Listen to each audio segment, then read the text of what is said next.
नमस्ते। आज एउटा निकै महत्त्वपूर्ण प्रश्न, यसका बारेमा नेपालमा धेरै छलफल भएको छैन।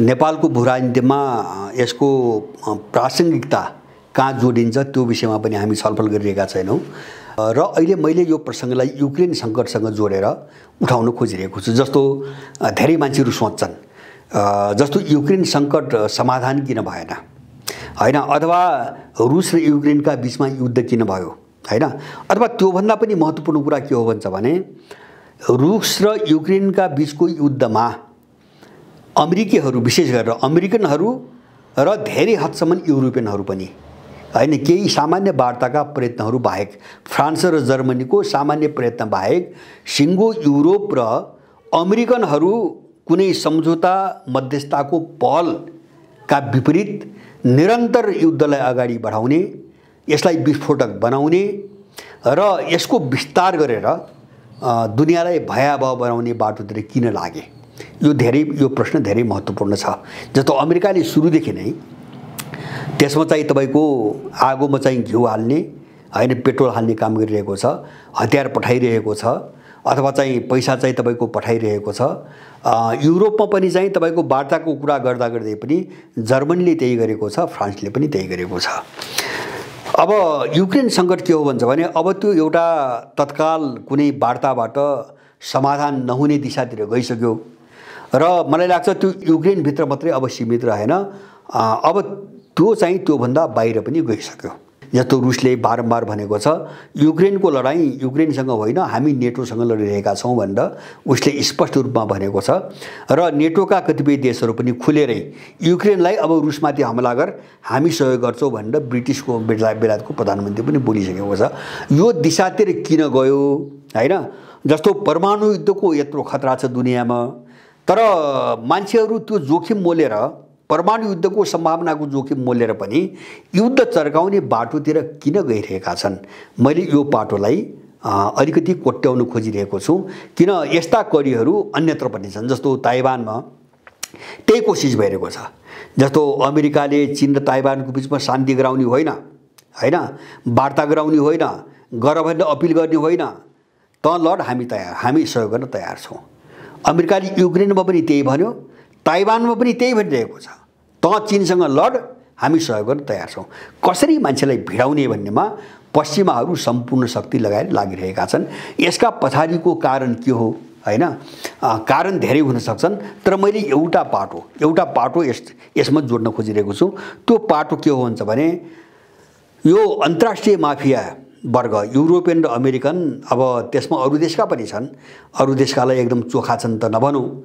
सन् 2020 2 वर्ष अगाडि स्विट्जरल्यान्डको डाभोसमा जो विश्व आर्थिक मञ्चको एउटा वार्षिक बैठक भयो, त्यो बैठकले द ग्रेट रिसेट भन्ने एउटा तपाईको एजेन्डा पारित गरेको छ।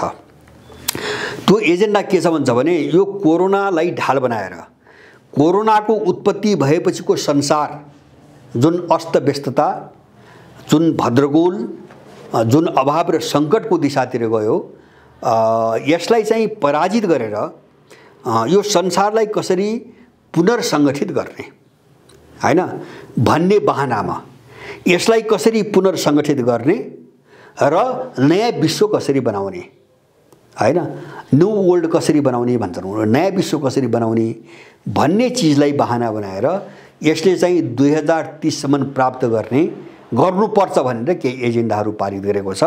म ती धेरै एजेन्डाहरूमध्ये 5-7 वटा महत्त्वपूर्ण एजेन्डाहरू मात्रै उठाउन यहाँ चाहन्छु। मैले युक्रेन सङ्कट चाहिँ किन बल्झियो भन्ने सन्दर्भमा यहाँ जोड्न खोजेको छु। तिनीहरूको एउटा चाहिँ मूलभूत एजेन्डा के छ भन्छ भने डिजिटलाइज्ड वन वर्ल्ड अर्डर, हैन, डिजिटलमा आधारित एक विश्व व्यवस्था। उनीहरू अहिले संसारमा जति पनि तपाईको व्यवस्था प्रणाली छन्, जस्तो अहिले त देशका नाममा छन् व्यवस्था प्रणालीहरू, यो सबैलाई समाप्त पारेर संसारमा एउटै व्यवस्था आफ्नो कन्ट्रोलमा रहेको र आफ्नो लगाममा रहेको एउटै व्यवस्था अथवा चाहिँ संसारलाई एउटै ठाउँबाट माफियाहरूले शासन गर्न सक्ने एउटा वातावरण बनाउन खोजिरहेका छन्। त्यसैले उनको द ग्रेट रिसेटको सबैभन्दा महत्त्वपूर्ण तपाईको मुद्दा उठाएको मुद्दा वन वर्ल्ड अर्डर, एक विश्व व्यवस्था भनेर उनले त्यो कुरो उठाएका छन्। संसारलाई कसरी एउटै छाता जस्तो संयुक्त राष्ट्र सङ्घको कुरा पनि त्यहाँ उठेको छ।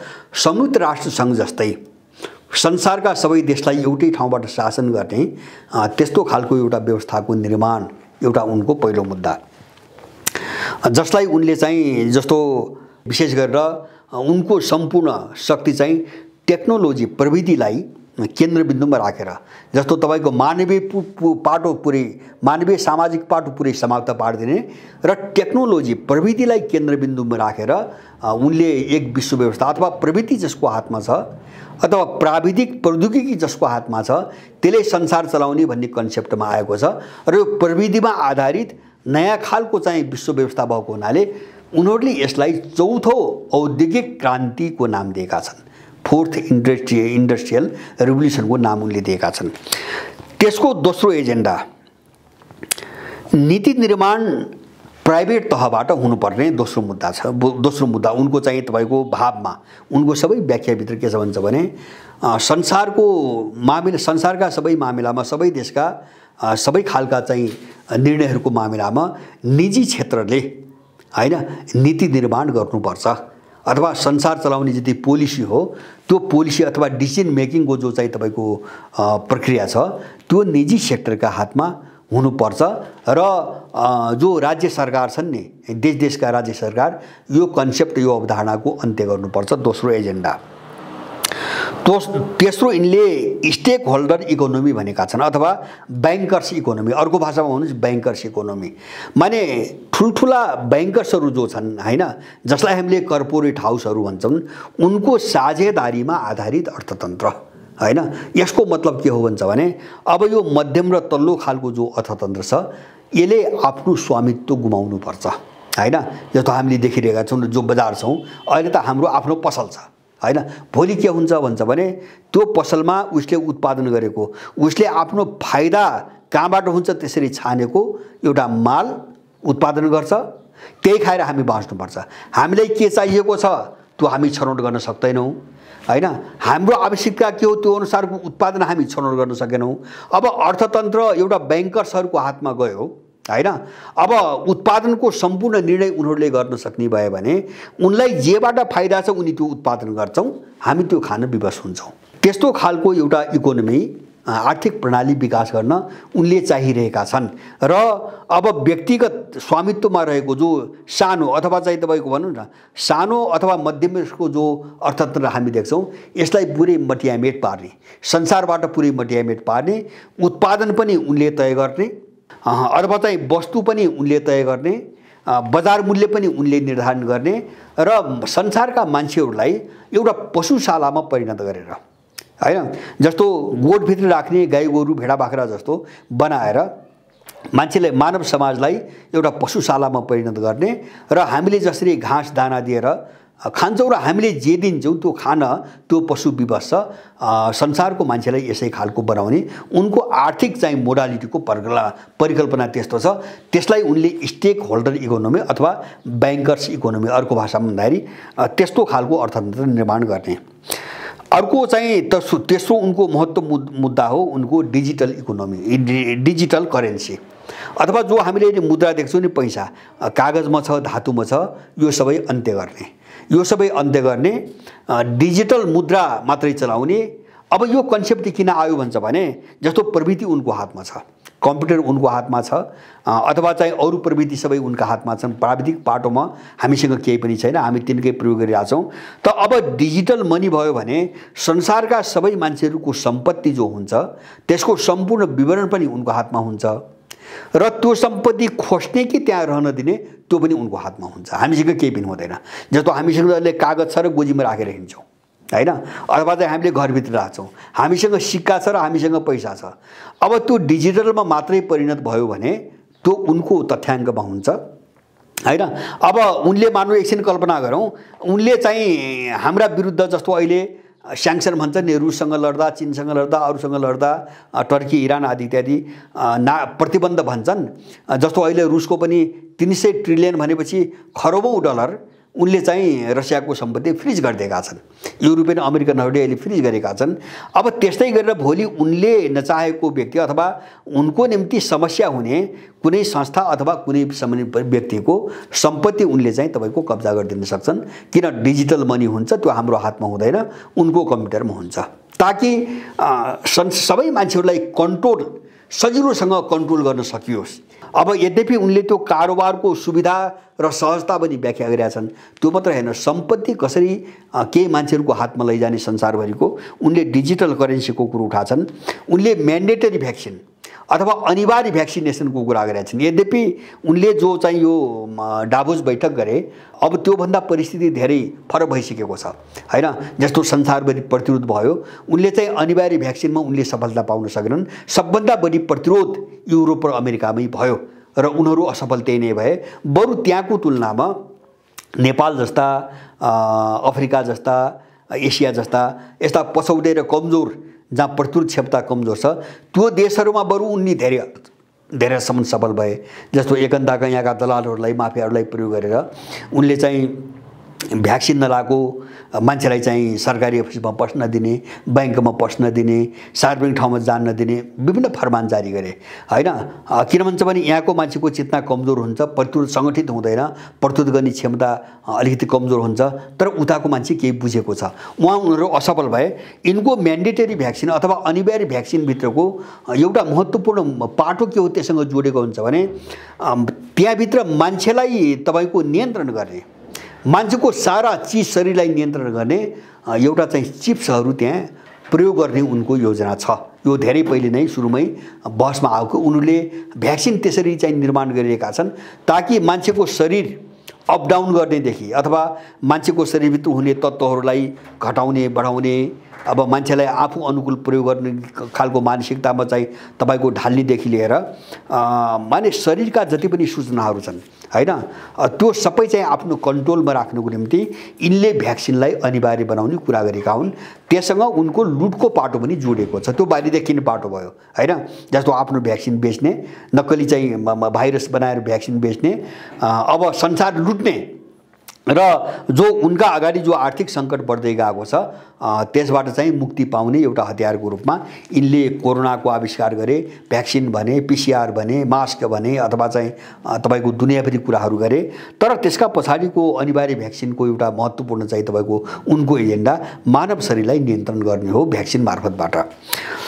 अब अर्को चाहिँ डाभोस बैठकको अर्को चाहिँ तपाईको मुद्दा के हुन्छ भने प्राइभेट टेक्नोलोजी जस्तो हामीले सुनिरहेछौँ नि, जस्तो यो टेक्नोलोजी प्रविधिहरू अथवा जस्तो त्यसमा छन् नि हतियार सामान, हतियारका प्रविधिदेखि लिएर सूचनाका प्रविधिहरू, कम्प्युटरहरू भए अथवा मिसाइलहरू भए अथवा सेटेलाइटहरू भए, यो सबै प्रविधि कसरी त्यो माफियाहरूको कन्ट्रोलमा लैजाने हैन, यो एउटा मूलभूत एजेन्डा हो। जस्तो अहिले हामीले त्यो दिशातिर एउटा पहल हामीले नबुझेको हुनसक्छ। जस्तो अहिले हामीले देखिरहेका छौँ नि, अन्तरिक्षमा अहिले चाहिँ प्राइभेट क्षेत्रबाट एउटा अमेरिकन खरबपति छन् नि, एलन मस्क भन्ने, उनी अन्तरिक्षमा चाहिँ थुप्रै सेटेलाइटहरू तैनात गरेका छन्। जस्तो युक्रेनमा पनि त्यही विवाद आइरहेको छ। जस्तो युक्रेनलाई रुसका सबै सूचनाहरू उपलब्ध गराउन एलन मस्कका सेटेलाइटहरूले सूचनाहरू उपलब्ध गराउन र इन्टरनेटको सुविधा उपलब्ध गराउन। किन युक्रेनले चलाएका केही मिसाइलहरू यस्तो मिसाइल रहेछन् जो इन्टरनेटबाट मात्रै चल्छन्। हो त्यो नेटको सुविधा उपलब्ध गराउने काम पनि एलन मस्कको सेटेलाइटले गर्दै आएको हुनाले रुसले अस्ति भर्खरै चाहिँ धम्की दिएको छ। सेटेलाइटमा पनि उनीहरूकै कब्जा गराउने। जस्तो बिस्तारै बहस कहाँसम्म आयो भन्छ भने परमाणु बमहरूको पनि प्राइभेटाइजेसन गर्ने, निजीकरण गर्ने सम्मका बहसहरू आइरहेका छन् अहिले हैन। विश्वलाई सन्तुलित राख्ने बहानामा सन्तुलित राख्ने बहानामा परमाणु बमहरू पनि बेच्ने अथवा चाहिँ भएका बम बेच्ने र प्राइभेट सेक्टरले पनि चाहिँ परमाणु बमहरू बनाउन पाउने खालका कुराहरू पनि अमेरिका र युरोपमा उठिरहेका छन्। र अब यो टेक्नोलोजीको कसरी निजीकरण गर्ने र माफिया कर्पोरेट हाउसको हातमा लैजाने भन्ने अर्को एउटा मुख्य मुद्दा डाभोस बैठकको मुद्दा हो। त्यस्तै चाहिँ तपाईको इलेक्ट्रोनिक आइडी भनेका छन्। जस्तो परिचय पत्र कस्तो भन्छ भने डिजिटल इलेक्ट्रोनिक परिचय पत्र जहाँ चाहिँ तपाईको सम्पूर्ण चाहिँ तथ्याङ्क हुन्छ, केही पनि लुक्दैन हैन। त्यो परिचय पत्रमा तपाईसँग भएको सम्पत्ति, तपाईको शरीरभित्रका सबै सूचनाहरू जस्तो रगतदेखि लिएर सबै सूचनाहरू, त्यहाँभित्र भएको कम्पोनेन्टहरू र सबै सूचना जानकारीदेखि लिएर तपाईको घुमफेरी भ्रमण फेरि त्यो डिजिटल चिजलाई तपाईको कम्प्युटरमा राख्यो भने तपाईँ कहाँ जानु भइरहेको छ, कहाँ बस्नुभएको छ, के गर्दै हुनुहुन्छ, के कुरा गर्दै हुनुहुन्छ, सारा चिजहरू उनको जानकारीमा हुन्छ। त्यसकारणले इलेक्ट्रोनिक आइडीलाई हैन जस्तो चाहिँ तपाईको अनिवार्य गर्ने, आइडी परिचय पत्रलाई अनिवार्य गर्ने, त्यो चाहिँ उनको अर्को एजेन्डा। अर्को चाहिँ तपाईको विशिष्टताको वैश्वीकरण भन्छन् उनीहरू हैन, ग्लोबलाइजेसन अफ डाइभर्सिटी हैन। जस्तो माने सबै खालका जो हामी विविधता, विशेष गरेर सभ्यता र संस्कृतिको क्षेत्रमा हामी विविधताको कुरा गर्छौँ। किन भन्छ भने हामी चाहिँ संसारका सबै मानिसहरू फरक फरक परिवेशमा बाँचेका छौँ। हाम्रो परिवेश जस्तो छ त्यसले जन्माएको आवश्यकता अनुसार हाम्रा कल्चरहरू विकास भएका छन्, हाम्रा संस्कारहरू विकास भएका छन्। उनीहरू यसलाई मास्न चाहन्छन् हैन। किन भन्छ भने यही संस्कृतिमै मानवीयता टिकेको छ हैन। किन मान्छेका रूपमा किन बाँच्न सकिरहेको छ भन्छ भने मान्छेसँग आफ्नो कल्चर छ, आफ्नो जीवन पद्धति छ, यसले नै मान्छेलाई मान्छे बनाएको छ। यदि यो हुँदैन थियो भने, अब आफ्नो कल्चर हुँदैन थियो र त्यो कल्चर अनुसार पहिलो कुरो त आफ्नो संस्कार हुँदैन थियो हैन, संस्कारसँग जोडिएको संस्कृति हुँदैन थियो र मान्छेको त्यो जीवन पद्धति हुँदैन थियो भने मान्छे रहन्न थियो, मान्छेको आफ्नो पहिचान हुँदैन थियो। मान्छे के हुन्थ्यो, मैले पगिन भने चाहिँ मान्छे चाहिँ तपाईको कुनै चाहिँ खोरमा राखेको भेडा बाख्रा जस्तो, गोठमा राखेको गाई गोरु जस्तो हुन्थ्यो हैन, बद्धक हुन्थ्यो। त्यसकारणले उनीहरूले यो पहिचानलाई मार्न खोजिरहेका छन् र यसको चाहिँ समाजलाई, पृथ्वीको सिङ्गो समाजलाई ग्लोबलाइजेसन गर्ने भन्छन् उनको भाषामा हैन, भूमण्डलीकरण गर्ने भन्छन्। त्यसको अर्थ के हो भन्छ भने विविधतालाई समाप्त पार्ने। अब विविधता समाप्त भयो भने सबैको पहिचान समाप्त हुन्छ, सबैको आफ्नो जिन्दगी समाप्त हुन्छ। त्यसपछि बाँकी मान्छे के रहन्छ? मैले पहिले पनि भने उनले उत्पादन गरेको, उनलाई नाफा हुने गरी उत्पादन गरेको माल दिने र त्यो हामीले खाएर बाँच्ने एउटा पशुमा मान्छे परिणत हुन्छ। त्यस्तो खालको विश्व हैन, एउटा चाहिँ के अरे चाहिँ ग्लोबलाइजेसन अफ द डाइभर्सिटी अथवा चाहिँ समाजको ग्लोबलाइजेसन गर्ने भनेका छन् उनीहरू। अब विश्व समाजलाई वैश्वीकरण गर्ने भनेका छन् उनीहरू, एउटा डाभोसको एजेन्डा। त्यसपछि सोशल इन्जिनियरिङमा अथवा जो समाज विकास अथवा समाजलाई हेर्ने जो प्रक्रिया हो, यसमा एउटा टेक्नोलोजीलाई प्रधान बनाउने। मैले भने नि जस्तो समाज भने त के हो भन्छ भने समाज भने त टेक्नोलोजी होइन, समाज भने इथिक्स हो हैन, तपाईको नीति हो, नैतिकता हो, मान्छेको मनोविज्ञान हो, भावना हो, इच्छा हो, आकांक्षा हो। जस्तो किन समाज भनेको मान्छे हो, मान्छेमा आत्मिक रूपमा जे पाटो जोडिएको हुन्छ त्यसबाट समाज बनेको हुन्छ। मान्छे र मान्छेका बीचको जो सम्बन्ध हुन्छ, आवश्यकताअनुसार बनेको जो सम्बन्ध हुन्छ, त्यसले समाजको निर्माण गर्ने हो। समाज चाहिँ तपाईको यान्त्रिक रूपमा बन्दैन, किन समाज एक अर्काको आवश्यकता हो, मान्छेहरूको आवश्यकता हो। अब यसलाई उनीहरूले मार्न खोजिरहेका छन्। किन मान्छेको आवश्यकता अनुसार समाज बन्यो भने त त्यो समाजको केन्द्रबिन्दुमा मान्छे हुन्छ। अब चाहिँ तपाईको एउटा सामाजिक मान्छे सहितको समाज हुन्छ। यसलाई समाप्त पारेर कसरी टेक्नोक्रेटिक चाहिँ समाज बनाउने हैन, टेक्नोक्रेटमा आधारित अथवा चाहिँ प्रविधिले नियन्त्रण गर्ने तपाईको मान्छे कसरी, त्यो समाज कसरी बनाउने, त्यो मान्छे कसरी बनाउने, यिनको जोड थियो। त्यसैले समाजको इन्जिनियरिङ उनले टेक्नोलोजीको आधारमा गर्न खोजिरहेका छन्। जस्तो मैले एउटा उदाहरण दियो, राम्रो उदाहरण अहिले उनले कहाँ लग्दैछन् विश्वलाई भनेको, जस्तो विश्व स्वास्थ्य सङ्गठनले यो कोरोनाको सन्दर्भमा एउटा बाध्यात्मक निर्देशन जारी गर्यो हैन। विश्व स्वास्थ्य सङ्गठनका सदस्य रहेका सबै देशहरूमा त्यो के जारी गर्यो भन्छ भने मान्छे कोरोना भाइरसबाट मरेका हुन् वा अरू कुनै रोगबाट, तर सबै मृत्युहरूलाई, मरेका मान्छेहरूलाई कोरोनाको सूचीमा सूचीकृत गर्नु भनेर चाहिँ विश्वभरि निर्देशन जारी गर्यो। जो कुरा केपी ओली प्रधानमन्त्री भएको बेला उनले संसदमै पनि बोले। अब हुको निर्देशन यही छ, हामीले के गर्ने भने उनी पनि बोले। संसारबाट धेरै ठाउँबाट यो कुरो बाहिर आएको छ।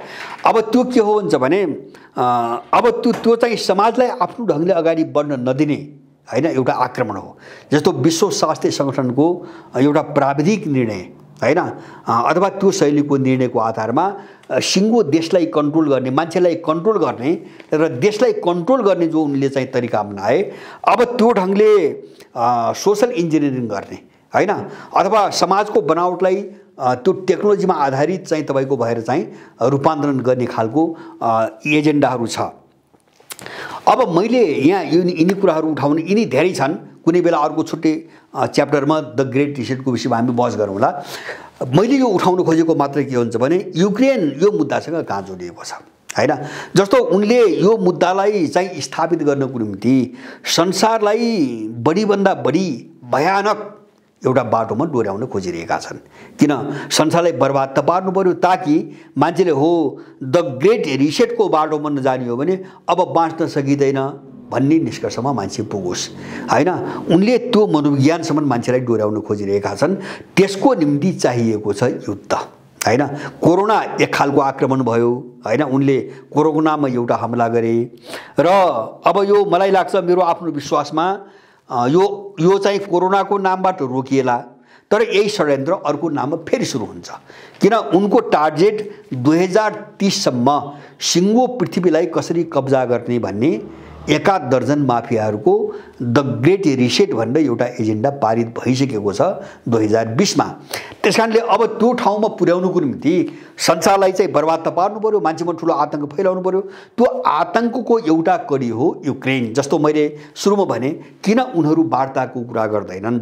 ल रुसले आक्रमण गर्यो रे, एकछिन मानौँ रुस दोषी छ रे, त्यो पनि मानौँ, तर रुस र युक्रेनका बीचमा युद्धविराम हुनुपर्छ अथवा चाहिँ हामी मध्यस्थता गर्छौँ, यो युद्ध रोकिनुपर्छ भन्ने कुरामा उनीहरू किन आइरहेका छैनन्। जस्तो अमेरिकन किन आइरहेका छैनन्, किन युरोपियनहरू आइरहेका छैनन्, किन एलन मस्क र बिल गेट्सहरू आइरहेका छैनन्।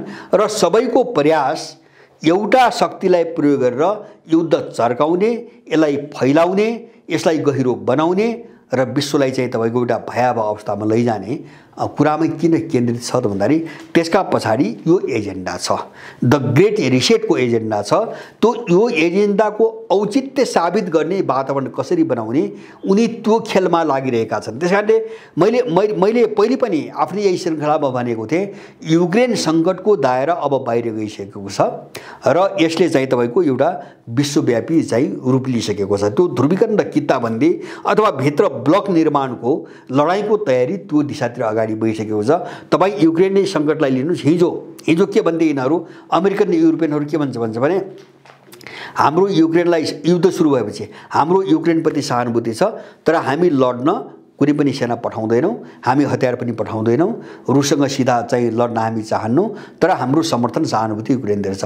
तर बिस्तारै बिस्तारै बिस्तारै अहिले चाहिँ संसदबाटै काङ्ग्रेसबाटै अथवा चाहिँ उनका चाहिँ व्यवस्थापिकाबाट पारित गरेर युक्रेनलाई प्रतिरक्षा प्रणाली दिने, युक्रेनलाई यस्ता खालका मिसाइल दिने यदि उनले पक्का निर्णय गरिरहेछन् हैन। अनि चाहिँ इन्टरनेट उपलब्ध गराउने ताकि चाहिँ जस्तो युक्रेन चाहिँ रुससँग युद्ध लम्ब्याउनको निम्ति अलिकति क्षमतावान कसरी होस् उनी त्यो दिशातिर त्यो फैलाउने कोसिसतिर गइरहेछन् उनीहरू। र त्यही खेल ताइवानमा सुरु भइरहेछ अनाहकमा। जस्तो चीन र अमेरिकासँग त कुनै युद्ध छैन, अथवा ताइवान र चीनका बीचमा युद्ध भइरहेको छैन, अथवा चाहिँ पूर्वी एसियामा उत्तर कोरिया र जापानको बीचमा युद्ध भइरहेको छैन, तर अमेरिकनहरू त्यो युद्ध कसरी गराउने भन्ने लागिरहेछन्, कसरी चाहिँ छिटोभन्दा छिटो युद्ध भड्काउने भनेर आइरहेछन्। किन संसारलाई अस्तव्यस्त पारेर कसरी द ग्रेट रिसेटको एजेन्डा कायम गर्ने भन्ने तयारीमा हुनु। त्यही कारणले मैले पहिले पनि एउटा एजेन्डाको कुरा गर्छु, युक्रेन सङ्कट उठ्नुभन्दा अगाडि, युक्रेन सङ्कट चाहिँ सुरु हुनुभन्दा अगाडि र भइसकेपछि पनि चिनियाहरूबाट, रुसीहरूबाट, इरानीहरूबाट एउटा मुद्दा, दुई चारवटा मुद्दाहरू बारम्बार बाहिर आइरहेछन्। उनी के भने बहुध्रुवीय विश्व हो, मल्टिपोलर वर्ल्ड हैन। उनीहरूले सुरुदेखि युक्रेन सङ्कट देखिनुभन्दा अगाडिदेखि उनले भनेको एउटा मुद्दा एउटा चाहिँ तपाईँको बहुध्रुवीय विश्व हो। जस्तो एउटै ध्रुवमा विश्वलाई बाँड्ने जो पश्चिमाहरूको खेल छ यसलाई तोड्नै पर्छ। र कतै न कतै अव्यक्त भाषामा यो द ग्रेट रिसेटको रणनीतिलाई तोड्ने हैन एउटा चाहिँ तपाईको मिसन हो, म त्यसरी बुझ्छु हैन। बहुध्रुवीय विश्व भयो भने उनको एक विश्व, वन वर्ल्ड अर्डरको सपना भताभङ्ग हुन्छ।